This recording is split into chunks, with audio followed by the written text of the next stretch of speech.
Well, News Now starts now. Thank you so much for keeping it TV47 on this beautiful day of December. The year is almost coming to a close. I hope that you're ready with your resolutions, and I hope that those ones that you made in the beginning of this year have been achieved. Welcome on board. My name is Linda Alela. This is News Now right here on TV47.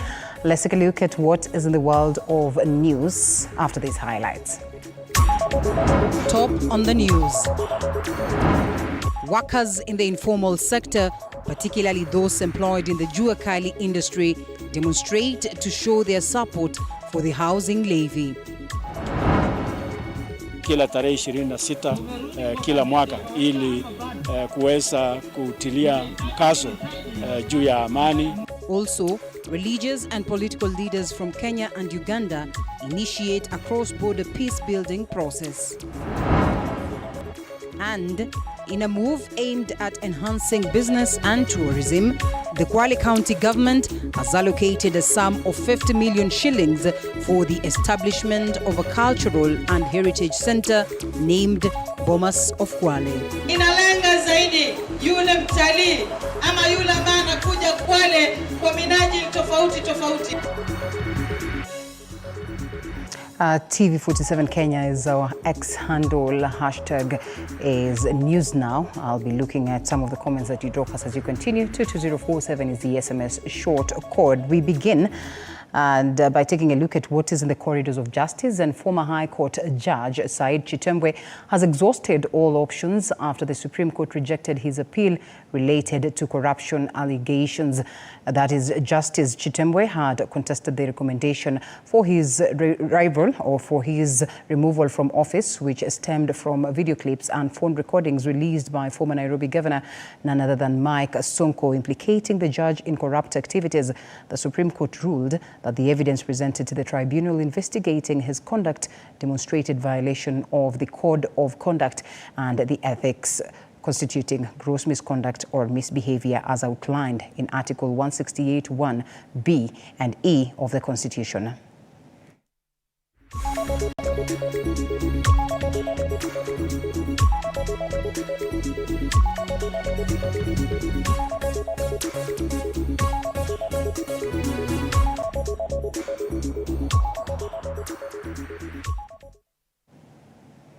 A section of Kenyans employed at the jua kali sector are joining the government in pushing for affordable housing.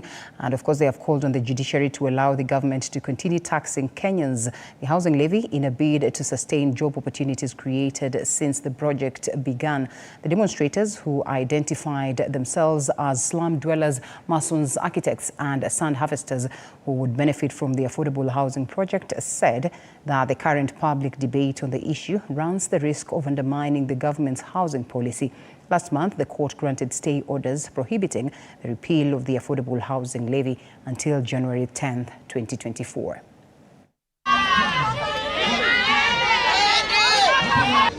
Hii ni mradi mzuri sana. Sasa hii new regime wakati imeingia, our president amekuja na nguvu mingi, hii manyumba ziendelee Kenya mzima. Na tukaambia wenzetu, sisi tuchaonja hapa Park Road, tunataka na nyinyi muonje kila mahali. Sasa hii tuko na site kama 50. Sasa hii zinaendelea. Sasa hizo zote zikisimamishwa sitaenda wapi? Na simeanzwa sitaenda wapi? Hiyo ndio swali tunauliza. Hii watu wote wataenda wapi? Ati watoto wetu wataenda shule kwa sababu ya watu kidogo. Wacha nikwambie kitu moja. Wewe ukiona wale wanapika kelele, wamechikana na wenye kujenga manyumba huko, ndio rent iendelee kulipwa. Na hii watu nataka tuwatoe kulipa rent, wakuje wakae kwao. President mwenyewe ametupatia kitu inaitwa TPS, Tenant Purchase Scheme, ambao utakuwa unalipa hiyo nyumba rent miaka 15 hivi, miaka 10 nyumba ni yako. Utakuwa unalipa rent tena. Sio ni mpango mzuri ndugu yangu? Ile kitu iko tuchukuane kama brothers, patriotism kama brothers, kwa sababu tusipomaliza hizi slums, hata wewe unakaa hizo nyumba za juu, utapata mtoto wako drugs zina sneak kwa estate za maana. Kwa hivyo kama wa Kenya tushikane, tuitikie kulipa hii 1.5% ndio tujengewe nyumba. We are fully in support of the housing levy, and we are also when you look at the construction materials, they're all local. So we are spurring the local manufacturing industry. Yeah? The doors and windows will be done by the Juakali artisans. Yeah? That we are stimulating the Juakali industry. So wakati hii mjengo inasimamishwa kwa sababu housing levy inatuma sana kwa sababu the crime rate itakuwa juu. Sasa hivi mnasema vijana wana job. Wakianza kuibia tu mnaanza kulia insecurity. Wamepewa sasa form ya kujishikilia tena imekuwa inawaudhi zaidi. Sisi tunaomba hivi mahakama na tunaomba Wakenya wenye moyo wenye usaidizi kwetu. Tusaidieni hii mradi yetu ya housing iendelee, tukae makazi mapoa, maana sisi pia tufurahi kukaa kwa hizo nyumba za maslamu. Tumeteseka na flying toilet. And religious and political leaders from Kenya and Uganda have embarked on cross-border peace-building process in a bid to cement relative peace that has resumed in the region after a few months of protracted banditry and cattle rustling activities. The leaders from the warring communities, that is from the Kenya-Uganda border, held peace talks at the Westgate area in Uganda, calling for healing and reconciliation among residents. They said that insecurity has greatly contributed to areas lagging behind in development, and there is urgent need for political and religious leaders from the warring communities to forge unity.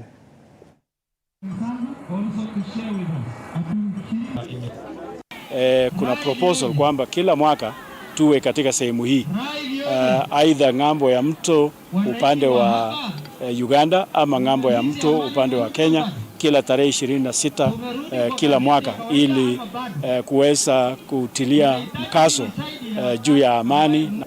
Wachochezi wasikubaliwe kuwa mstari wa mbele, especially tukichagua MCA mpaka president kwa upande wa Kenya, tukichagua councillor mpaka president wa Uganda. Tutafute watu ambao wanapenda umoja. Langu tu ni kuuliza serikali, especially wale wa Kenya na Uganda, wale wa security na viongozi waweke mawasa yao pamoja kuona namna watainua area hii na kuinua kule ng'ambo pande ile nyingine. Tukikuwa na amani, tutalima, tutakuwa na mifuko, watoto wataenda shule, kila shughuli yote itakuwa inaenda kwa ile njia sambamba. Tupate kupatanishwa na pia tuweze kufanya jambo ambalo tunaita healing process, uponyaji na kukombolewa kutokana na jambo hili la kiovu la wizi wa ng'ombe na uwaji mwagikaji wa damu usiokuwa na hatia. Thousands of residents in the outskirts of Kisii town in Kisii County are poised to benefit from a water project that has been installed in the area. The water project consists of a borehole and, of course, a water tower that will benefit Darajambili primary and secondary schools, the local market which serves the neighboring counties, local dispensary, slaughterhouse and the area residents. While speaking or launching the construction of the water project at Darajambili Secondary School in Kitutu Central Ward, the county woman representative, Donya Aburi, noted that the water project will also serve vegetable farmers. Over 1,000 students. Na ukiniambia wazazi watakuja wakusalimie. Tulikuja kufanya launch ya water project zenye nataka nizunguke Kisii County mzima, at least kila constituency kipata. Kwa leo sasa ni boreholes 5 zimebaki 4, tena nianze kurotate hivyo hivyo. Sababu gani? Mtu anaweza sema Kisii hamhitaji maji because it is very green. Yes, mvua inanyesha, shida tuko nayo hatuna water storage. So we want to encourage watu tukue na hizi ma water towers, watu they store water wakati wa drought ama mvua imechukua muda kunyesha, watu wetu hawapati njaa mpaka tunaanza kuomba mboga kutoka Central. So we want to kill that culture ya kuombaomba, tukue ni watu wa kujitegemea. Na mimi pia nitaweka fedha kidogo kutoka kwa CDF ili tuweze kuteremsha maji hayo kutoka hapa, this is the high point, kwa secondary school, na maji haya yako mpaka na solar pump, so tuweze na tutaweka anaweka water tower ndio tuweze kureticulate maji haya yateremke yasaidie shule ambayo iko hapa chini primary school, na pia iende kwa kichinjio ambayo iko hapa, tuko na slaughterhouse, na pia iende kwenye market, na pia kutumia engineers wetu na contractors tutaweka pia water kiosks hapa nje ya shule na shule hiyo nyingine, ili maji yaweze kusaidia wananchi ambao wanaishi karibu na area hii. And with the increased water tariff resulting in rising water bills within schools in Manyata constituency, that is Embu County, school heads have been challenged to take advantage of the prolonged rainfall by harvesting enough water for use during the dry season. Speaking during the distribution of water tanks to all schools in Manyata constituency, Area Member of Parliament Gitonga Mukunji noted that many schools have not been able to pay high bills charged by water companies. The program funded by Manyata NGCDF seeks to ensure that the schools have sufficient clean water even in dry seasons. Mukunji, while presenting the first batch to 12 schools, revealed that the tanks will ensure that the tree planting program being implemented in schools is successful by providing water at all seasons.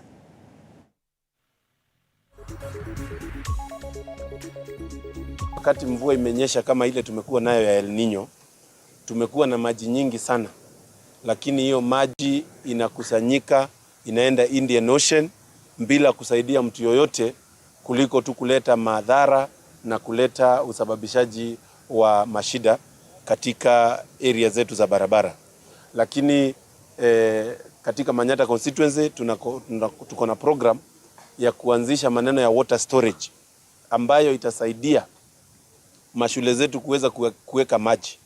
Na muhimu sana ni kusema hiyo maji, kitu ya kwanza inasaidia ni ile program tumeanzisha ya farming program kwa mashule zetu na tree planting program katika mashule zetu.